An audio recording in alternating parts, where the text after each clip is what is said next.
SwiftUI can be great when it works, but sometimes it does a little bit too much due to the declarative nature. We don't have so much access, and when things go wrong, it's very difficult to find out why and what's going on. Luckily, with Xcode 26, they introduced new ways and additional features. I'm going to show you 3 ways to debug your views to see what is updating, how often is it updating, and why is it updating. I have here this little to-do demo that I built with Claude, so it's a good way of testing this to see if I can deal with my AI-generated code. I can here toggle or untoggle, clear the done ones, and also search or active. And I can add here new things. Below you see I have an active count and a done count. The first method to look at is a new feature from Xcode 26. If you go into Xcode debug, view debugging, rendering, and then flash update regions, this will flash the region updating yellow. You can see it's not enabled for me. That's because you need to run it on an actual simulator. So I have to rebuild this. Okay, this is now on my iPhone.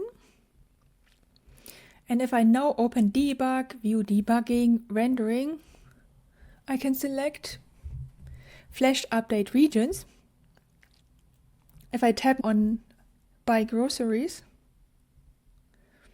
you saw that line was updating. Now when it's done, the background also needs to change. I can undo this. Can also look at other views that are updating, for example, these done and active ones. And then I can press here on clear done. So this should then remove some of them and actually update the list. So you saw it actually went through the whole list, which is maybe a little bit more data than I wanted. If I press here done, you see I don't have anything. And just last one.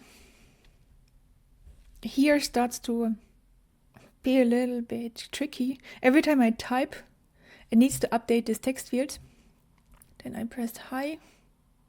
And everything updated. Sometimes it's a bit more. Okay, now done. You see here my new item. I can also toggle all, using all of them, as you would expect it. Now I have here multiple subviews. So the search bar is this text field up here that only relies on the search text. So this one shouldn't update too often. For example, if I change to active, this one doesn't flash. It's mainly the search results. Also, the active and done one should not update when I press on these filters, and they actually don't. Let's just delete one of them. This is updating the whole list, as you saw, which is kind of not really what I want. So there is maybe something wrong with this list, and we are updating too much. The strategy to use this debugging, view debugging, rendering, flash updates is a first test, and it's a quick test because I didn't need to change anything for my code base. I didn't need to run instruments. I can just look at my app and quickly get an impression. This one is a really nice one, and probably one that is good to start out with. There used to be the trick that you add a background modifier with random color to a view, so that when it gets redrawn, it gets another color. I'm guessing they took this as an inspiration and added this as a feature for debugging in Xcode. So I'm very happy with this one. Now, this first one is just giving you an impression of what updates, but we still don't know why it's actually updating and what is causing this. The second thing that you might want to do is add to each of these bodies a self._print changes. This is underscore because it's a private one. I guess I should run this time on the simulator. So we see all these print statements. I added these print statements to all of my views. And you see there's quite a bit of things going on. The ones you see here is content view self identity. So content view identity change, which means it actually created a new content view. The content view is my main view here. This is the one on top. Then it goes through the view hierarchy. and looks, okay, content view has what other views inside. So we have a search bar. We are creating this view, so you can always see if it's at identity, it means it creates a new one. Then we have here to-do list self-changed. This is updating something. The stats bar changes, the filter buttons. These are the all active and done buttons in my filter bar, in the to-do list, and the search bar. We just launched it. And if I press now on the check mark, you see that we toggled by groceries. In content view, one of the state properties changed, and the to-dos changed. So this is an array of to-do. Not the whole array changed, just one of them actually changed. But because we are using here the struct to-do, this is this is then changing the whole to-do struct for this one, which is then causing it to say, oh yeah, the whole to-dos array here changed. That's why we have so many updates, because I am creating too much of a dependency on the whole value. Now, observable, things actually got better, but only if you continuously use these macro. So in my to-do, I am changing this now. Now it should actually track it on a per to-do property, so only the views where this one property changed should see this. So I'm just going to do the same. And you have a lot less print statements, which basically means a lot less of these views updated. The main thing is you see here the to-dos raw. We only see one of them. And why did it update this one? Because one of these is completed. In content view, here I have a stats bar which checks the active count and the completed count. If one of the to-dos finished, then these numbers need to change. And the way the system tracks is here you can also see that we are reading every time we need the active count, all of these is completed one, and one of them changed. Content view has to update and pass this down, and these are actually the views that changed. This is the stats bar down here. So the stats bar is this whole active and done area with these two sub-views for active and done. In this case, you saw that I used here self.print changes, which I had to add to all of my views. This is probably not something you want to do every time for every app, changing something in your code base. So now we're going to look at the third option, which is instruments. In particular, they added a cause and effects graph so that we can again see which property we're actually looking at here. So I'm going to go product profile. Before that, I need to again switch to my iPhone. Profiling is always, because otherwise I don't think the cause and effect graph works.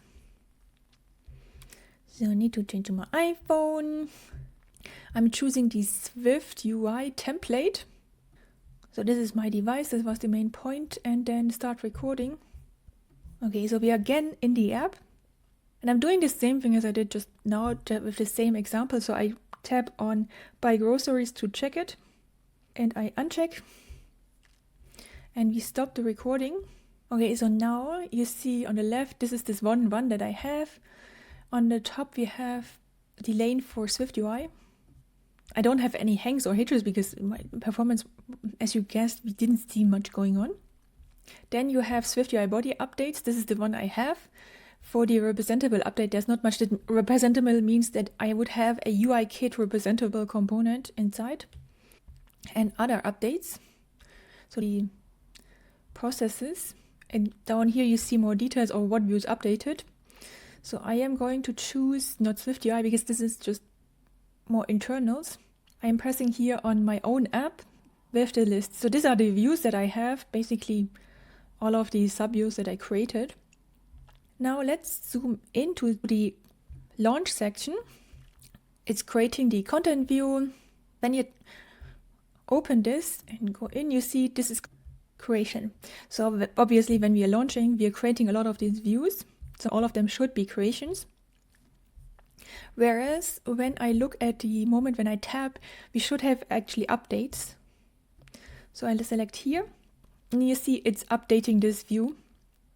The idea is, instead of recreating everything again, which is very expensive, the system tries to be smart about what it actually needs to update and minimize the update effort.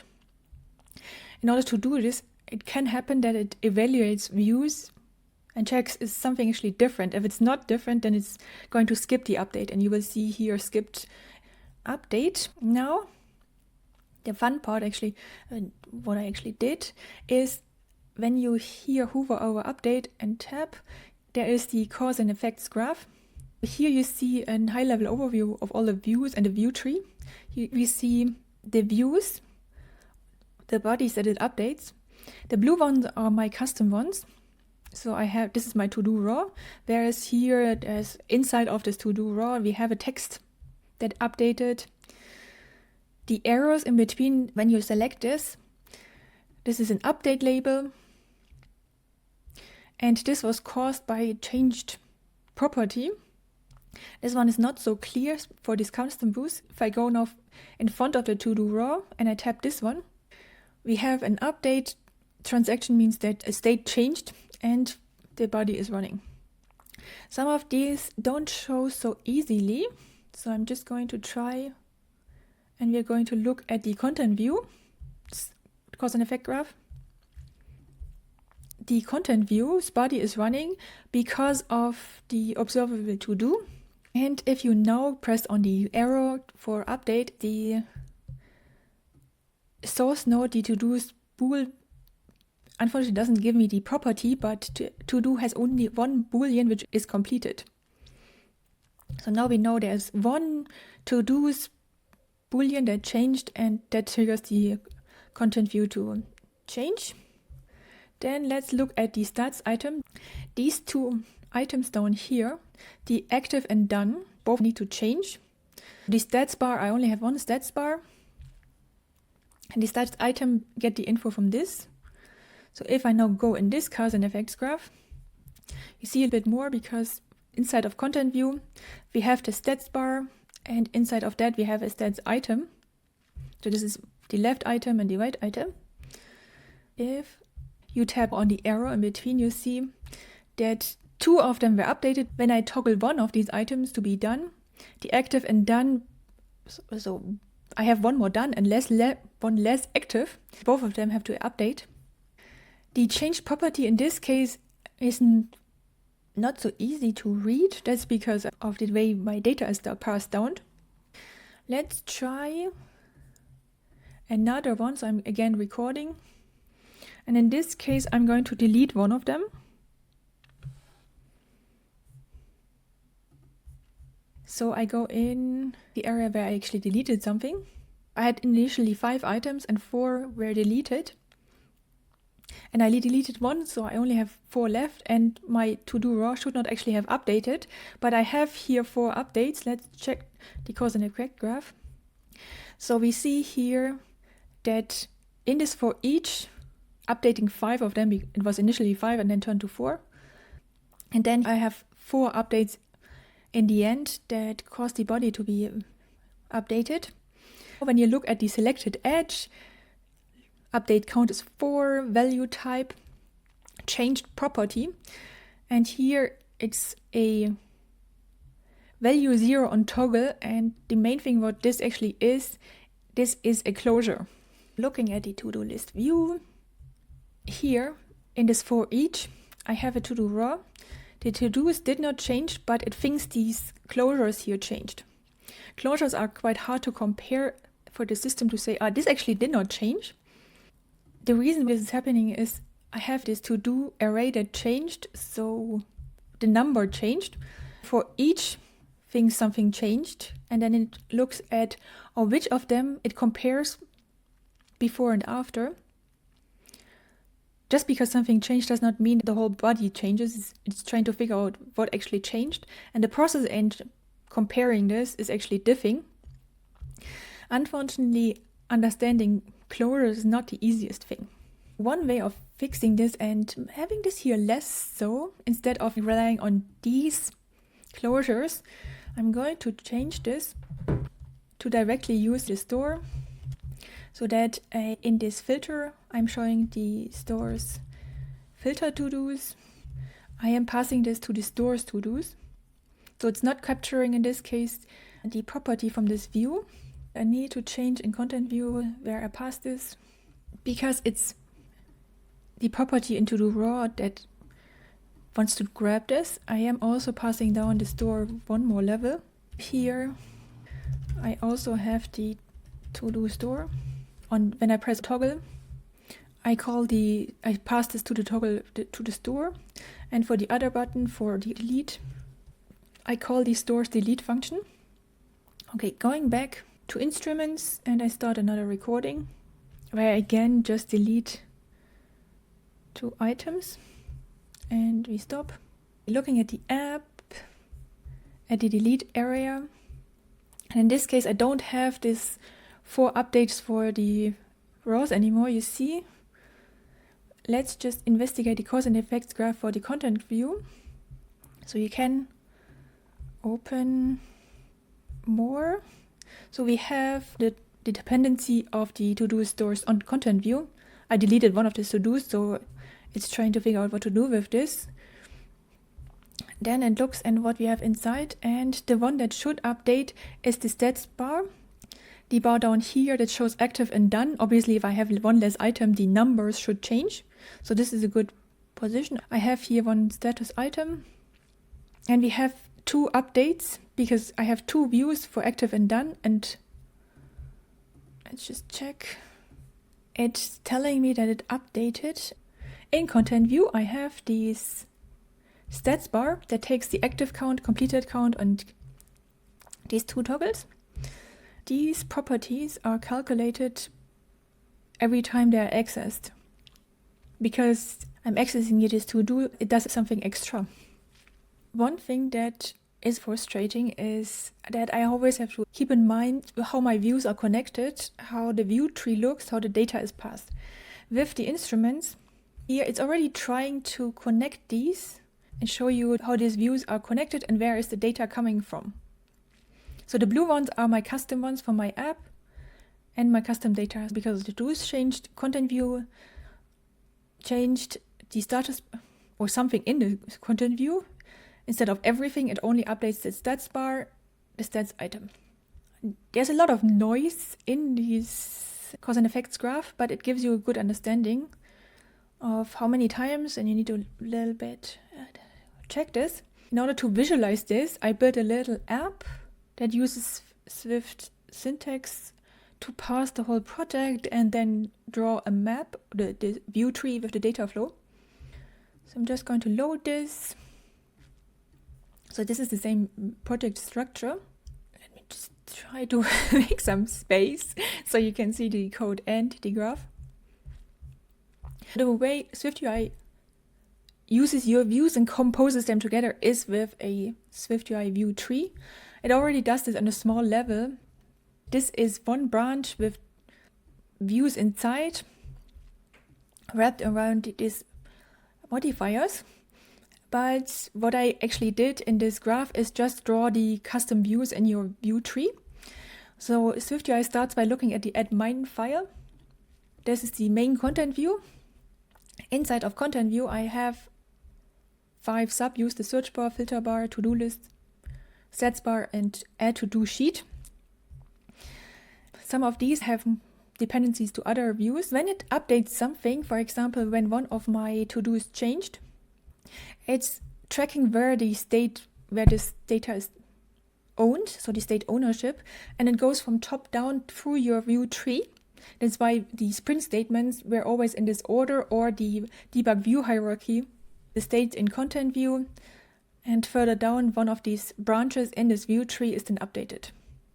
So that I can see when it uses this data, it's not just depending on the whole observable. It's trying to be smart and decide what are the properties that actually changed and which views have dependencies on this. By observable macro, when property is read from a view, it tracks that, and then for the next rendering cycle, it's trying to figure out what views updated, how exactly I updated this, which subpart do I actually need to do. This is with the diffing process. After it understood these parts are changed, then it starts another process of actually rendering this and passing this information down to the underlying layer of UIKit views. Just because a property changed and this property is used in one of the status used in the views doesn't mean the whole body will update. That would be very, very inefficient.